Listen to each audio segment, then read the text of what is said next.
17th, 1994, a Richter scale magnitude 6.7 earthquake struck Northridge, California at 4:30 a.m. The earthquake was responsible for 60 deaths, 7,000 injuries, and roughly $40 billion in damage. A presidential disaster declaration was awarded almost immediately, and FEMA spent $7 billion on the recovery effort, making it second only to Hurricane Katrina among the costliest US disasters. The 1994 Northridge earthquake was the first full implementation of the federal response plan on a national basis. Subsequent analysis showed that the plan was not nearly as effective as it could have been. Initial issues in communication hampered the effectiveness of the FRP. Another major problem was that the emergency managers and emergency operations centers did not coordinate their efforts effectively. The city emergency managers bypassed the county emergency managers and went to the state level for assistance because they felt the county was incapable of meeting their needs. This practice created problems because cities are supposed to rely on nearby cities for mutual aid agreements and on the county to assist in initial response efforts. The United States has a long way to go to prepare some of its largest cities for an earthquake. USGS maps show New York City as having a higher earthquake risk than any other city on the east coast of the United States. Seismologists have discovered that New York City is at more risk than previously assumed. They estimated that the fault system surrounding New York City has created in the past and has the potential to create again an earthquake with the upper bounds of a 7.0 magnitude on the Richter scale. An earthquake of this scale in this area would cause an estimated 6,700 deaths and billions of dollars in damage. But that's not all. In the heart of America lies one of the most dangerous fault lines, the New Madrid Fault. In 1812, this fault slipped, causing a Richter scale magnitude 8.1 earthquake that temporarily reversed the flow of the Mississippi River and rang bells as far away as Charleston in South Carolina. Seismologists have put the risk of another such earthquake occurring in the next 50 years at between 7 and 10%. More unsettlingly, these seismologists put the risk of a magnitude 6 or greater earthquake occurring in the next 50 years at 90%. This potential earthquake could heavily impact the major cities of St. Louis, Missouri, and Memphis, where an estimated 11 million people live. The Great East Japan earthquake of 2011 is seen by many in the geologic community as a wake-up call for the northwest United States and southwest Canada. The Cascadia subduction zone, discovered in the mid-1980s, stretches from northern California to southern British Columbia and is the same fault type that caused the Great East Japan earthquake. This subduction zone is believed to be responsible for 41 earthquakes over Richter scale magnitude 8 in the last 10,000 years. The last known earthquake was in the year 1700, and many seismologists in the area feel another major earthquake is overdue. As seen in Japan, the fault type produces large tsunamis. When asked about the potential impact of this earthquake, Ian Maiden, chief scientist for the Oregon Department of Geology and Mineral Industries, said it was likely to be the greatest natural disaster that has ever impacted the United States. Little has been done to prepare for any of these risks. In New York City, the emergency management staff has decided that their all-hazards approach is adequate for the risk and feels that the buildings in New York, while not designed for earthquake risk in mind, would fare well in this sort of disaster. That sounds like wishful thinking to me. They promote companies like Quake Care that sell emergency kits but do little to educate the public about the risk. The federal and state governments have called for preparation in both St. Louis and Memphis, but there has been hardly any response at the local level. Little has been done in any of these cities to project damages from such an earthquake, and many communities and cities in the area have not been involved in a disaster drill in a decade or more. Over 80% of the counties in the 8 states most threatened by this fault line have failed to submit a preparedness and earthquake response plan, which precludes them from receiving federal funds. Similarly, the Cascadia area is much the same. While there are plans to increase resilience through education and retrofitting, little action has been taken thus far.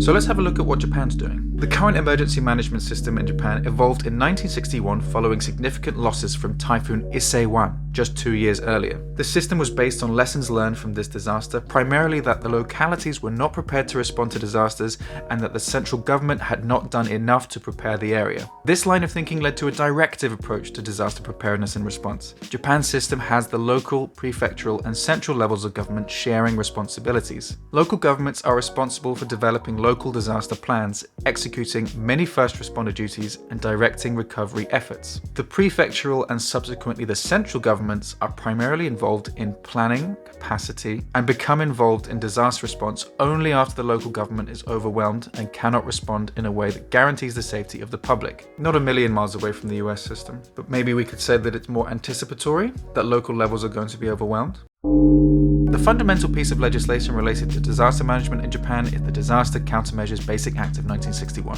At the time, Japan was the target of many typhoons, so the policy neglected to properly accommodate earthquakes, even though the Great Kanto earthquake of 1923 had destroyed 2/3 of Tokyo. Since the passage of this act, the system has tended to enact minor, disjointed legislation following major events.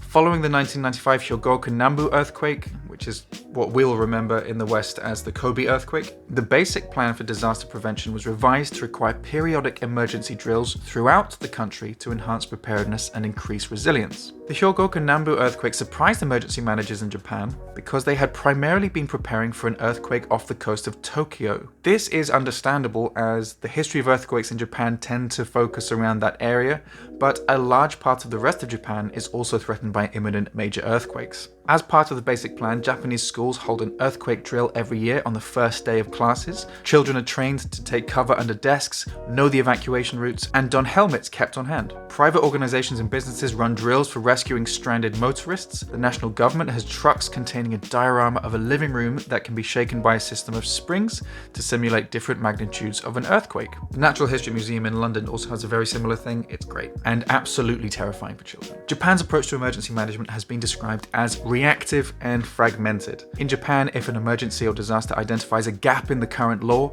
a new bill is proposed to address it. Likewise, if an issue is found that does not fall under the jurisdiction of an emergency agency, a new agency is formed to fill the gap rather than reforming an older one.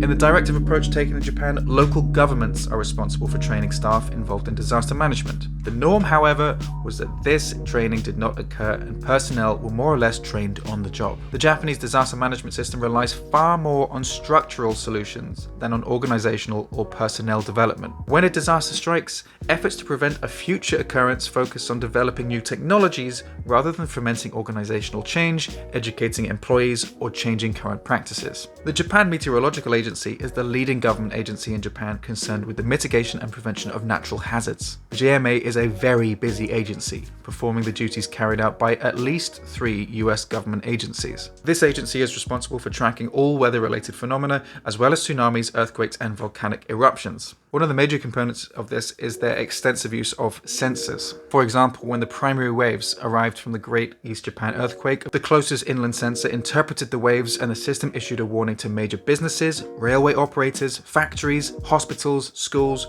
nuclear plants, and the general public's cell phones in a mere 3 seconds. The actual ground shaking hit Sendai roughly 30 seconds and Tokyo 90 seconds after the warning was issued. This may not seem like much time, but it was enough of a window for businesses to shut down production lines, doctors to stop medical procedures, schools to get children under desks, motorists to pull off to the side of the road, backup generators to be turned on, and trains to stop. On Tuesday, March 15, 2011, Japan experienced a Richter scale magnitude 9 earthquake, striking approximately 70 kilometers off the coast of Tohoku. This was the most powerful known earthquake to ever impact Japan. The earthquake triggered a near-source tsunami with recorded wave heights of up to 10 meters that reached the coast in as little as 10 minutes. The Fukushima nuclear power plant lost electric generators and subsequently lost power, causing the reactors to overheat. 3 of the nuclear reactors failed because of explosions in their cooling systems, and more than 200,000 people were evacuated from around the site. As noted, the JMA was able to warn a portion of citizens through their cell phones. Television stations immediately broadcasted the news, outlining the areas affected by the earthquake and covered by the tsunami warning. Communities hit by both the earthquake and tsunami were well educated on the risks associated with both disasters for their area and were generally well prepared for these events. Many citizens had disaster preparedness kits on hand consisting of dry rations, water, a first aid kit, and battery-powered radios. The Japanese government had learned from Hyogoku Nambu and had coordinated search and rescue teams ready and quickly deployed. The government was also quick to accept foreign aid and foreign workers. Shelters were quickly established in a combination of emergent and planned locations and were flooded with supplies. The built infrastructure held up quite well to the earthquake. 92% of the deaths from the Great East Japan earthquake were associated with the tsunami rather than the earthquake. Japanese seismologists feel that they have already identified the next great earthquake risk to Japan. This sentiment is so strong and so widely accepted that the earthquake was named over 30 years ago, the Great Tokai Earthquake. Seismologists have determined that the Tokai Fault, on average, produces a major earthquake, roughly Richter scale magnitude 8, every 110 years. It's been over 150 years since the last major rupturing on this fault. Japan's government has produced and distributed a guidebook for the public explaining the Tokai earthquakes theory and telling families what they can do to prepare. Some of these activities include learning general information about earthquakes, securing furniture and glass, and setting up a family meeting place and disaster kit. This kind of preparedness could be directly applied to Cascadia. If this earthquake to hit in the middle of the night without warning, the predicted death toll is 7,900 to 9,200, with a damage of up to $310 billion US. The Japanese government established the Tokai Earthquake Preparedness Center to map the risk from this earthquake in order to increase preparedness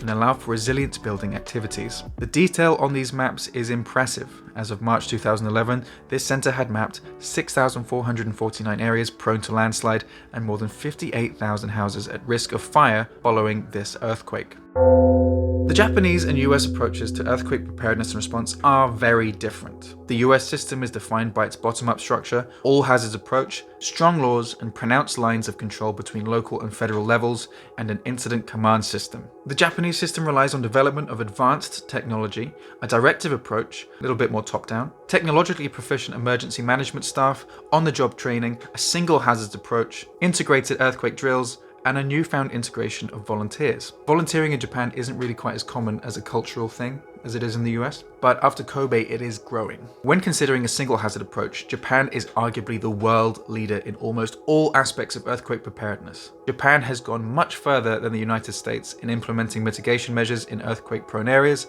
such as retrofitting buildings with shear walls and base isolators. The Japanese government has been warning its citizens since 1976 that the Great Tokai earthquake could happen any day and that they must be prepared for it. Anyone watching from the US, please correct me if I'm wrong, but from what I've seen, general awareness of Cascadia as an event is still quite niche. Accordingly, Japan has developed cities with the potential to be remarkably resilient in the event of a major earthquake. We really don't see the same thing in the US. There's no federal mandate to make people pay the extra money to build their buildings correctly, so people don't because it's cheaper. The Japanese attitude of shikita ganai, translated "it can't be helped, there is no other way," helps the society retain order when disaster strikes. The collective attitude is that emergency managers are doing all they can and people will be helped when they can be, but until then they must be self-sufficient. But for all the criticisms of single hazards approaches and fragmented reactionary disaster management legislation that Japan receives, it's hard to deny the presence of an active, innovative effort that has proved itself massively in the face of one of the worst earthquakes in history is not doing something right. Yes, the nuclear almost went Chernobyl on us, but you have to consider that there will always be a bigger event that surpasses structural defenses. If you build a 5-meter seawall to protect against a once-in-a-50-year wave, a once-in-a-100-year wave will go straight over the thing. We do not and never will truly have unlimited resources to throw at infinitely large sea walls. So there's always a choice that has to be made on what you're prepared to spend. The article rightly looks for holes in the Japanese system. It is very easy from the Western perspective to put Japan on a pedestal and assume that they do everything correct and better than us. But I'm not sure the level of scrutiny is always fair. Japan spends double the money that the US does on earthquake preparedness, and the American system of local responsibility first just seems like it's one Cascadia away from being ditched in favor of the Japanese central oversight model. The amount of single hazards approach education and training available for earthquakes is really leagues ahead of America's equivalent. As is mentioned by the author of the article himself, the whole point of a multi-hazards approach is that there is a good amount of transferable characteristics across most disaster situations, something which I really agree with. But he then later says that the US has arguably abandoned this multi-hazards approach, as seen in Katrina. Surely, good training and education for earthquakes is much better than little or no training in general resilience. I think it would develop the skills and knowledge that can then be transferred over to other disaster settings. In short, a society well drilled in preparing and responding to an earthquake threat is more resilient than one that is not well drilled in anything. So this video is based on an article I found while I was researching for my dissertation during my master's, and it's a really fascinating and rare example of comparative analysis in disaster management. And there's plenty of reason to do that in conjunction with empirical studies because you don't really want to be waiting for the next disaster to happen to check how you're doing. One, there's so much uncertainty with when and how that will happen, and two, it's wrong to assume that the next disaster is going to be similar enough to the last disaster for you to be able to check your responses and stuff to it. They're always so different. The article is a bit old, I'll give you that, and things will have changed since then, but there haven't been any major earthquakes in either Japan or the US, so I'm going on the basis that disaster management progresses one disaster at a time at the moment, something that we want to break out of, and I think there'll still be a lot of relevant information here. Just as a discussion starter, the whole point of this video is to get more people involved and engaged with disaster management. It's something that I really love, and I think the world would benefit from more people thinking about it. So yeah, any thoughts you have, experiences personally from being in an earthquake in anywhere, but especially US or Japan, ideas that you might have, please leave them in the comment section. All greatly appreciated. Give it a like if you thought it got your brain going, thinking about something new, and subscribe for more content.